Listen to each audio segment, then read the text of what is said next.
आज चैत्र मास का पहला दिन है और आज से आप इस चैनल पर हर दिन नियम से सुबह के समय चैत्र मास महात्म्य में संपूर्ण देवी भागवत पुराण की हिंदी में कथा सुनेंगे।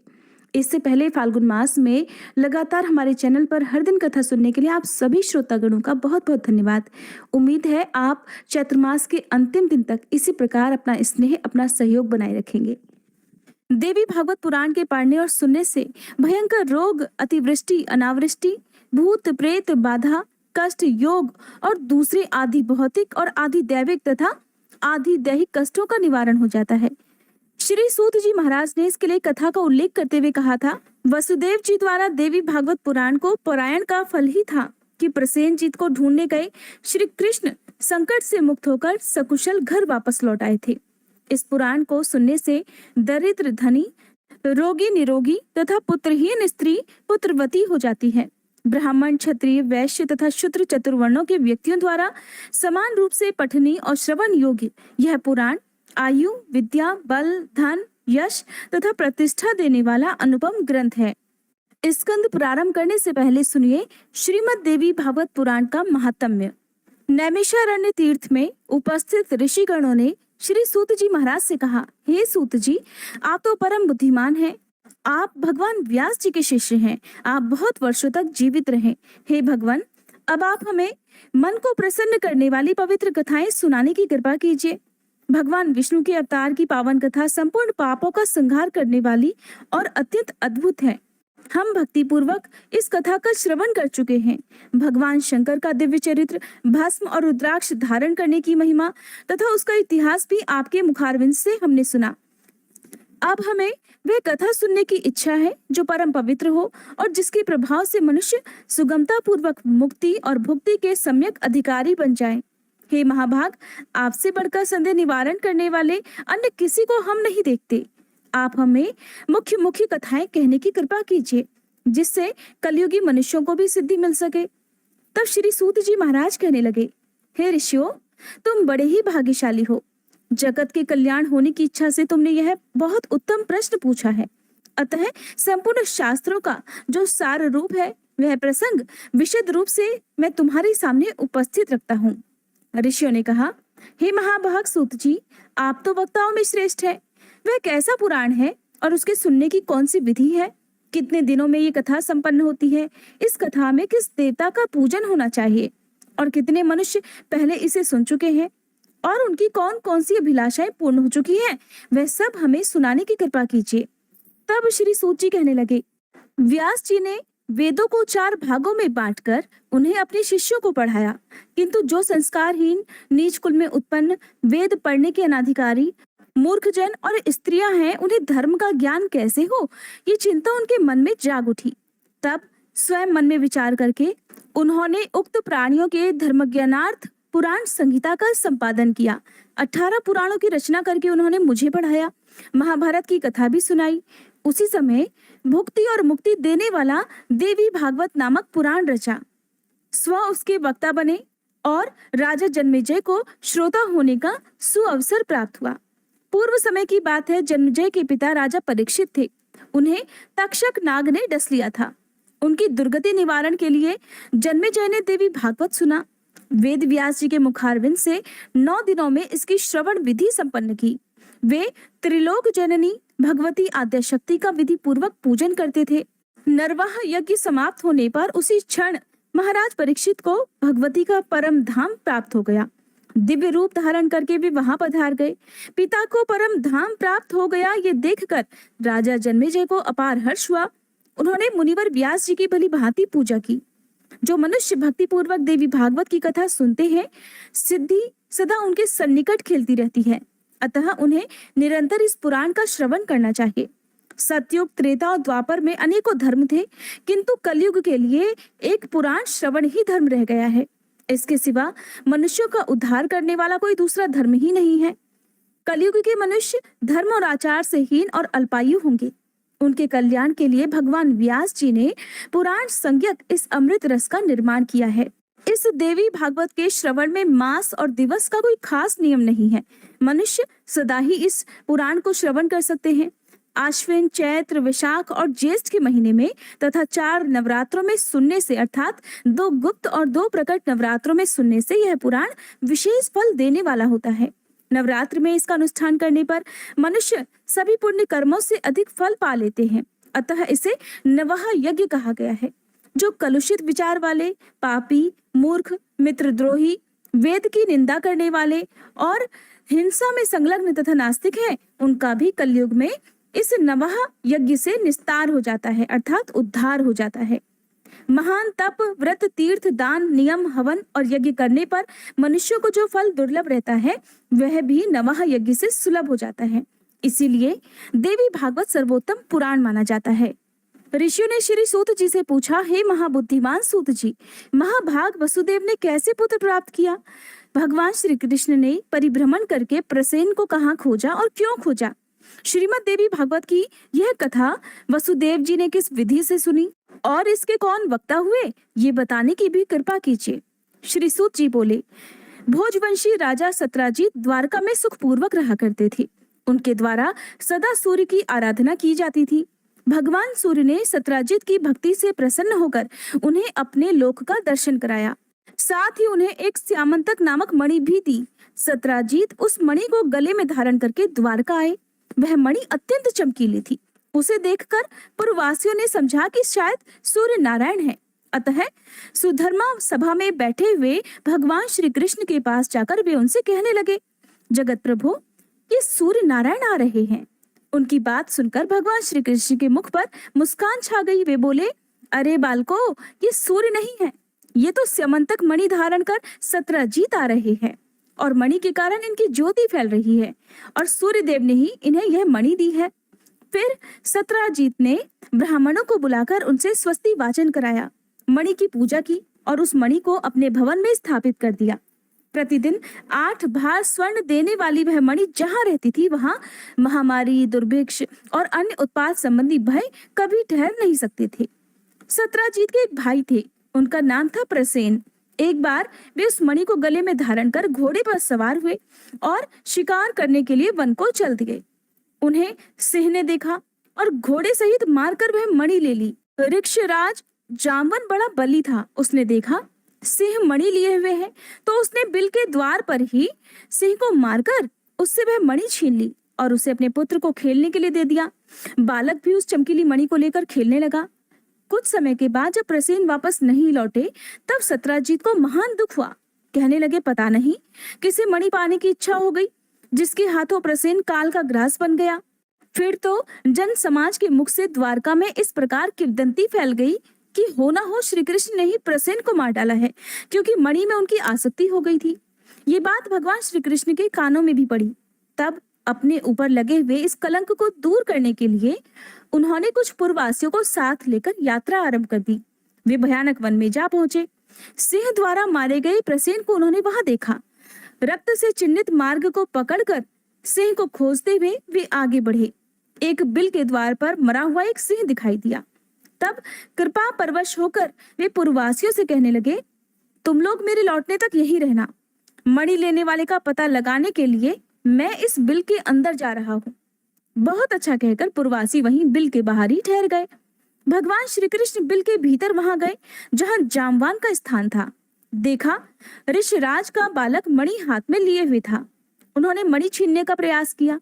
इतने में ही धाय ने भयंकर शब्दों में गर्जना आरंभ कर दिया। धाय की चिल्लाहट सुनकर वहां तुरंत ही जामवान आ पहुंचा। उसका भगवान श्री कृष्ण के साथ युद्ध आरंभ हो गया। रात दिन लगातार लड़ाई होती रही। दोनों में 27 दिनों तक घोर संग्राम चलता रहा। उधर द्वारकावासी भगवान श्री कृष्ण की प्रतीक्षा में बिल के द्वार पर ही रुके हुए थे। 12 दिनों तक तो उन्होंने प्रतीक्षा की। फिर डरकर वे अपने अपने घर को लौट गए। पहुंचने पर आरंभ से अंत तक सारा समाचार कह सुनाया। सुनकर सबको बड़ा दुख हुआ। अब वे सत्राजीत की निंदा करने लगे। अपने पुत्र की यह कष्ट कहानी महाभाग वसुदेव के कानों में भी पड़ी। परिवार सहित वे शोक सागर में डूबने उतराने लगे। अब मेरा कल्याण कैसे होगा? इस प्रकार की अनेकों चिंताएं उनके मन में उठने लगी। इतने में ही देवर्षि नारद ब्रह्मलोक से वहां पधारे। वसुदेव जी उठकर खड़े हो गए। मुनि को प्रणाम किया, उनकी यथोचित पूजा की। नारद जी ने बुद्धिमान वसुदेव जी से कुशल समाचार पूछा, फिर कहा, नारायण नारायण। वसुदेव जी, आप इतने चिंतित क्यों हैं? इसका कारण बतलाइए। वसुदेव जी कहने लगे, मेरा प्रिय पुत्र श्री कृष्ण प्रसेन को खोजने के लिए पूर्ववासियों के साथ वन में गया हुआ था। मरे हुए प्रसेन पर उसकी दृष्टि पड़ी। बिल के द्वार पर देखा कि प्रसेन को मारने वाला सिंह भी मरा पड़ा है। तब पूर्ववासियों को द्वार पर ही ठहराकर वह स्वयं अंदर घुस गया। मुने, बहुत दिन बीत गए, अब तक मेरा वह प्राण प्रिय पुत्र वापस नहीं लौटा। इसी से मैं चिंतित हूँ। कोई ऐसा उपाय बताने की कृपा कीजिए जिससे मेरा पुत्र शीघ्र ही वापस आ जाए। तब नारद जी बोले, हे यदुश्रेष्ठ, तुम पुत्र प्राप्ति के लिए अंबिका देवी की आराधना करो। उनकी आराधना से ही तुम्हारा शीघ्र कल्याण होगा। वसुदेव जी ने पूछा, हे देवर्षि, वे अंबिका देवी कौन है? उनकी क्या महिमा है और कैसे उनका पूजन होता है? भगवान, ये सब बताने की कृपा कीजिए। नारद जी बोले, हे महाभाग वसुदेव, अंबिका देवी के संपूर्ण महात्म्य को विशद रूप से कौन कह सकता है? मैं संक्षेप से कुछ कहता हूँ, सुनो। भगवती अंबिका नित्य स्वरूपिणी है, सत्य चित्त और आनंदमय उनका श्री विग्रह है। वे सर्वोपरि हैं। वह चराचर जगत उनसे ओतप्रोत है। उन्हीं की आराधना के प्रभाव से ब्रह्मा जी इस चराचर जगत की रचना करते हैं। मधु और कैटभ से भयभीत होने पर पितामह ने देवी की स्तुति की और वे उस भय से मुक्त हुए। उन्हीं की कृपा से भगवान विष्णु इस जगत का संरक्षण करते हैं। भगवान रुद्र पर उनकी कृपा दृष्टि पड़ी, तभी संसार के संहार में सफल हो सके। वे ही संसार बंधन में हेतु हैं, मुक्त कर देना भी उनका कार्य है। वे देवी परमा विद्या स्वरूपिणी हैं। संपूर्ण शक्तिशालियों पर भी उनका ही शासन रहता है। तुम नवरात्र विधि से उन भगवती जगदम्बिका का पूजन करके 9 दिनों में श्रीमद् देवी भागवत पुराण सुनो। उस पुराण के श्रवण करने से शीघ्र ही तुम्हारा पुत्र लौट आएगा। इस पुराण के पढ़ने और सुनने वाले से भक्ति मुक्ति दूर नहीं रह सकती। इस प्रकार मुनिवर नारद जी के कहने पर वसुदेव जी ने उनके चरणों में मस्तक झुकाया और अपार प्रसन्नता प्रकट करते हुए कहने लगे, भगवान, आपके कहने पर भगवती जगदम्बिका की कृपा प्रसाद से सिद्ध होने वाला अपना पूर्व प्रसंग मुझे याद आ गया। उसे मैं कहता हूँ, सुनिए। पहले की बात है, आकाशवाणी से ये जानकर कि देवी के 8वें गर्भ से कंस का निधन होगा, पापी कंस ने भय के कारण मुझे सभा में ही घेर लिया। अपनी पत्नी देवकी के साथ मुझे कारागार में जाना पड़ा।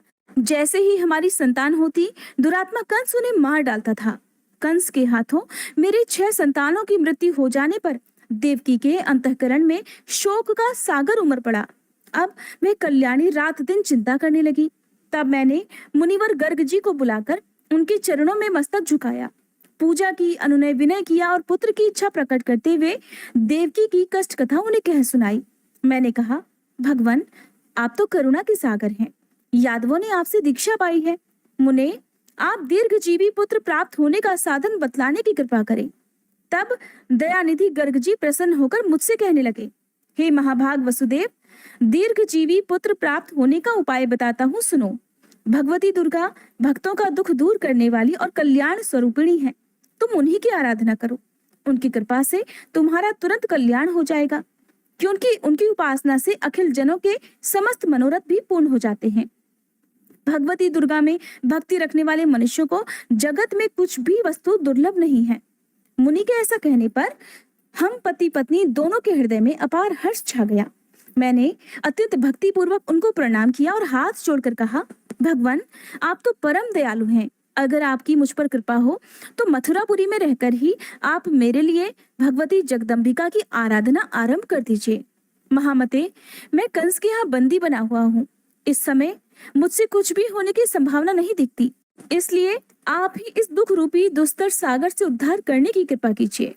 इस प्रकार मेरे कहने पर मुनिवर गर्ग प्रसन्न होकर बोले, वसुदेव, तुम मेरे अति प्रेम पात्र हो, इसलिए तुम्हारे कल्याण के लिए मैं अवश्य ही यह प्रयास करूंगा। फिर तो मेरे प्रेम पूर्वक प्रार्थना करने पर मुनिवर गर्ग जी भगवती जगदम्बिका की आराधना करने के लिए कुछ ब्राह्मणों को साथ लेकर विंध्य पर्वत पर चले गए। वहां पहुंचकर वे भक्तों के मनोरथ पूर्ण करने वाली जगन माता के जप और पाठ में संलग्न होकर उनकी आराधना करने लगे। अनुष्ठान समाप्त होने पर आकाशवाणी हुई कि मुने, मैं प्रसन्न हूँ, तुम्हारा कार्य अवश्य सिद्ध होगा। पृथ्वी का भार दूर करने के लिए मैंने श्री विष्णु को आदेश दिया है कि वे वसुदेव के यहाँ देवकी के गर्भ से अपना अंशावतार ग्रहण करेंगे। उनके प्रकट होते ही वसुदेव जी कंस के डर से उन्हें लेकर गोकुल में नंद जी के घर पहुंचा देंगे। साथ ही यशोदा जी की कन्या को ले जाकर अपने यहाँ आए हुए कंस को दे देंगे और फिर कंस उस कन्या को जमीन पर दे मारेगा। इतने में ही वह कन्या कंस के हाथ से छूट जाएगी। उसका अत्यंत मनोहर रूप हो जाएगा। मेरा ही अंश रूप विग्रह धारण करके वह विंध्यगिरी पर जाकर जगत के कल्याण में संलग्न हो जाएगी। इस प्रकार आकाशवाणी सुनकर मुनिवर गर्ग जी ने जगदम्बिका को प्रणाम किया। अत्यंत प्रसन्न होकर वे मथुरापुरी में आए।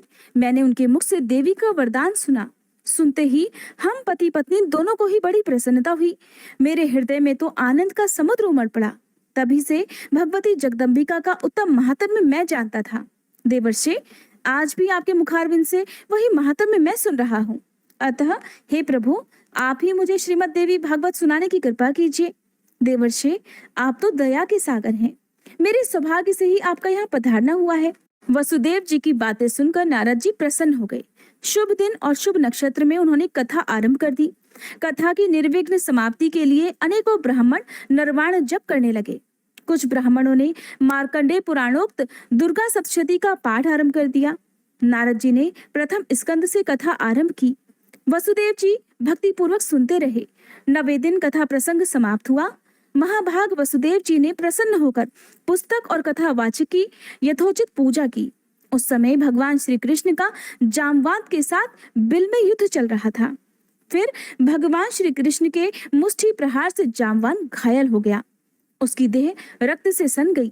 फिर जब चेत हुआ तब उसने भगवान श्री कृष्ण के चरणों में मस्तक झुकाया और अपार श्रद्धा प्रकट करता हुआ वह उनसे अपराध क्षमा कराने लगा। उसने कहा, भगवान, मैं आपको जान गया।